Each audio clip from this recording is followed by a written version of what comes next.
Lakmé est une jeune fille, on a estimé son âge plus ou moins à 13 ans ici dans notre version, donc assez jeune, encore en pleine découverte de ce qu'est le monde, de ce que sont les hommes, des hommes qu'elle ne voit pas très souvent. Elle est quand même très protégée par Nilakanta, son père.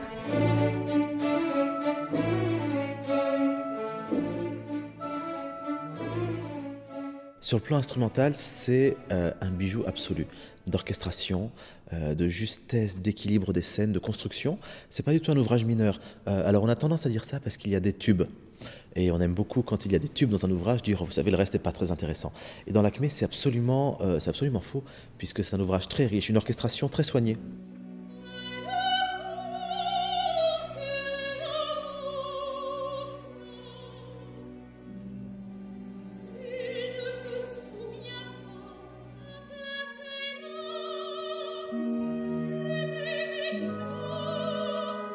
Elle est très sage, c'est une jeune fille qui est assez renfermée aussi et qui peut quand même prendre les petits plaisirs de la vie avec beaucoup de joie quand elle est avec Hadji et Malika. C'est ces deux, donc sa dame de compagnie et Hadji qui a été son gardien tout au long de sa jeune vie.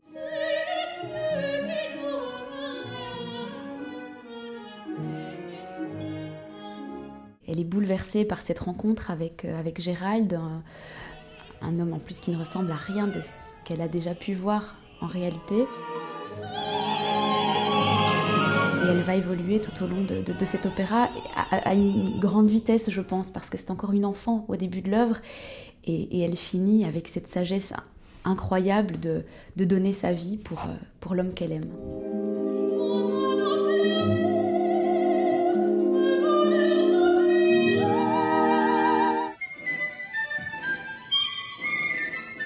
Il y a dans cet ouvrage une omniprésence du fait religieux, mais du fait religieux non pas comme on peut avoir une ferveur qu'on peut avoir dans Tosca ou dans des ouvrages, ou dans Norma où le religieux fait partie du sujet. Là, on est vraiment sur un traitement du thème religieux, sur le fanatisme religieux.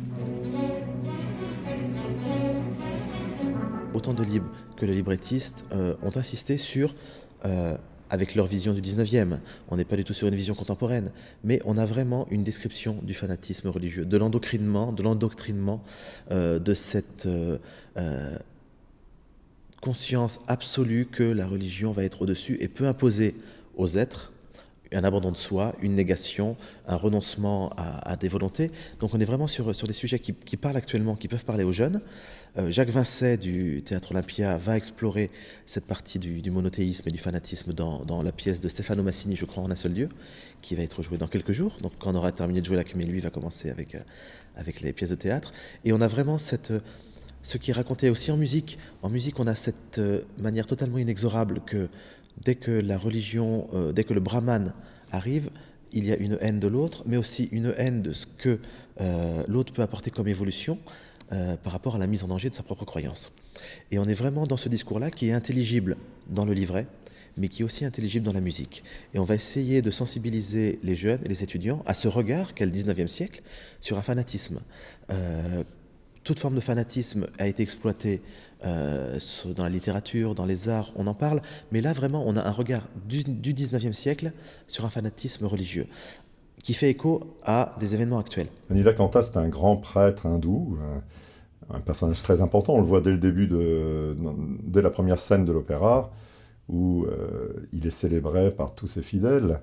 Mais on est évidemment dans le cadre de l'occupation anglaise, donc il est comme interdit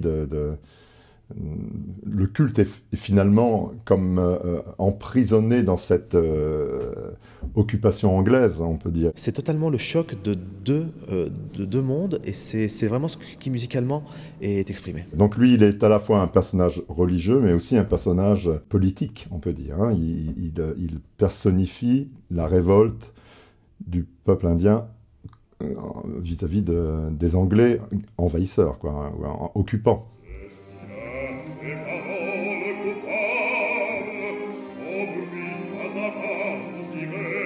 Effectivement, il se sert de sa fille, mais je crois que ça serait réduire le personnage de ne voir qu'un fanatique.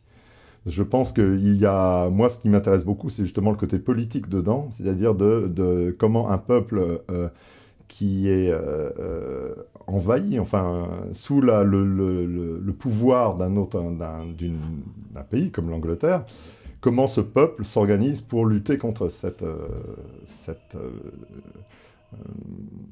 pouvoir politique. Et donc, il utilise la religion pour ça.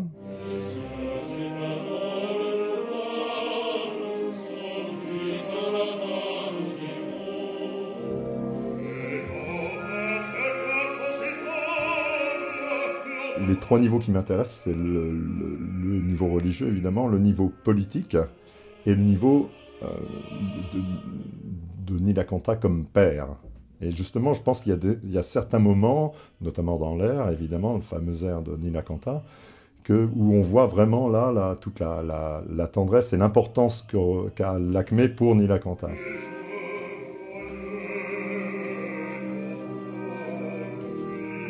J'ai réuni pour l'occasion une distribution de jeunes chanteurs, on va dire sous la houlette aussi de Vincent Le Texier, qui n'est pas un jeune chanteur, mais qui a cette jeunesse dans l'approche de la partition. Jody DeVos qui fait sa première Lakmé, Julien Dran qui fait son premier Gérald, Guillaume Andrieux qui fait son premier Frédéric. Donc vraiment, il n'y a que des prises de rôle sur cette production. On a cherché à rétablir une sincérité dans le mode d'expression. Gérald est un soldat anglais qui est en Inde, qui découvre un peu les coutumes, les gens là-bas, parce qu'il n'est pas, a priori, je pense, très au fait de leur culture. Et il découvre une jeune femme qui le charme profondément, alors qu'il est en amourette avec une Anglaise.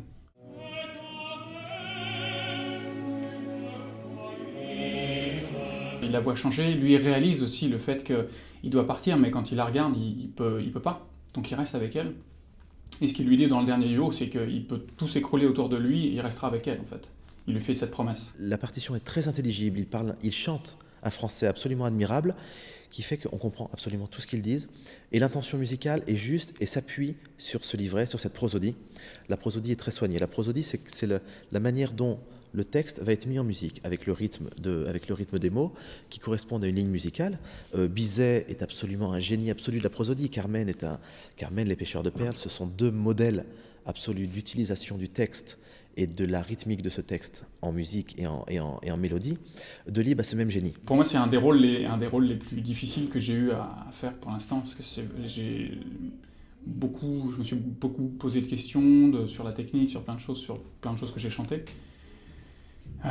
Mais ça demande de la finesse et c'est vrai qu'en chantant beaucoup d'italien, on est plus sur le côté bel canto italien, sur une continuité de la voix, ce qui est difficile à avoir là-dedans parce que ça demande il y a beaucoup de nuances, la musique est telle qu'on a envie de la suivre en fait. Donc c'est vrai qu'il faut faire attention. C'est-à-dire qu'on va sentir le sens des mots, on peut savourer le mot et comprendre le mot par la ligne musicale qui lui est inscrite. Donc on a travaillé un petit peu sur cette sincérité, sur cette véracité, sur cette vérité qui est au sein de la ligne musicale, avec des artistes qui sont à peu près dans les âges des rôles. Jody est très jeune, Julien est un jeune ténor aussi. On a vraiment une équipe qui s'est investie et qui a des rapports très dynamiques à l'ouvrage. Elle se découvre vraiment comme étant femme et plus une petite fille. Elle découvre complètement l'amour.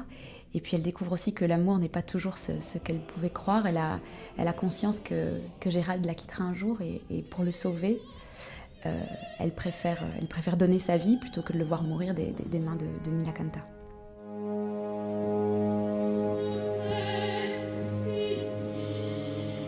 Ce n'est pas une victime, je pense, elle ne se présente pas en victime. C'est une jeune femme qui comprend vite les choses et qui a une grande force en elle. Elle a quand même le courage de donner sa vie pour quelqu'un d'autre. Je crois que peu de personnes auraient ce courage-là. Donc oui, pour moi, c'est quelqu'un de fort.